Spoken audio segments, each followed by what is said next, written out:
पवित्र राखी पूर्णिमार पर्व भाई और भौणी मध्य बंधुत्व को दृढ़ करिथाए।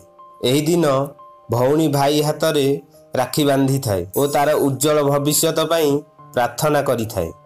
बदल रे भाई तार भौणी को रक्षा करिवार संकल्प नहीं थाए। चलित वर्ष 19 अगस्त रे राखी पूर्णिमा।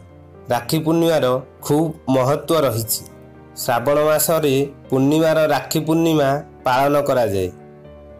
एही पर्व भाई भौणी प्रेमर प्रतीक। एही दिन भौणी भाई हाथ में राखी बांधि थाए।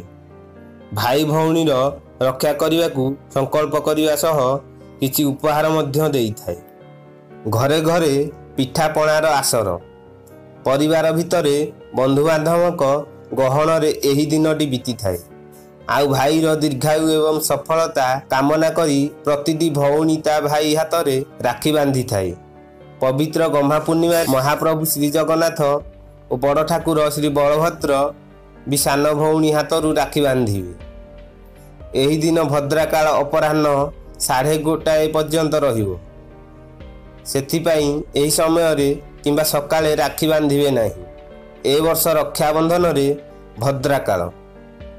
रक्षाबंधन भद्रा शेष समय 1:30। रक्षाबंधन भद्रा लांज 9:51 रु 10:53 पर्यंत। रक्षाबंधन भद्रा मुख 10:53 रु 12:37 पर्यंत। तेबे चलतु जानिबा कौन एही भद्राकाल। भद्रा किए? पुराण अनुजाई भद्रा हेउछंती शनिदेवंक भौणी एवं सूर्यदेवंक झियो। तांको प्रकृति मध्य तांको भाई शनिंक परी कठोर बोली विवेचना करा जाए। भद्रांक प्रकृति बुझिया पाई ब्रह्मदेवतांकु समय गणना रे एक विशेष स्थान देइछंती।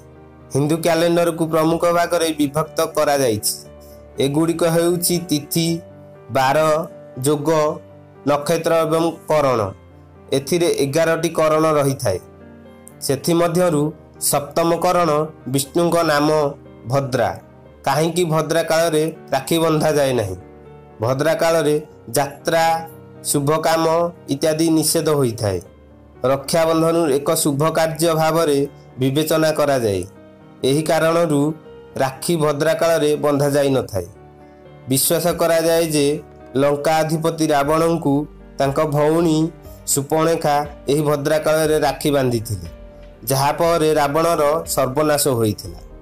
तेबे ज्योतिष शास्त्र अनुसार ए वर्ष भद्रा काल पाताल लोकरे लागी रहिबो।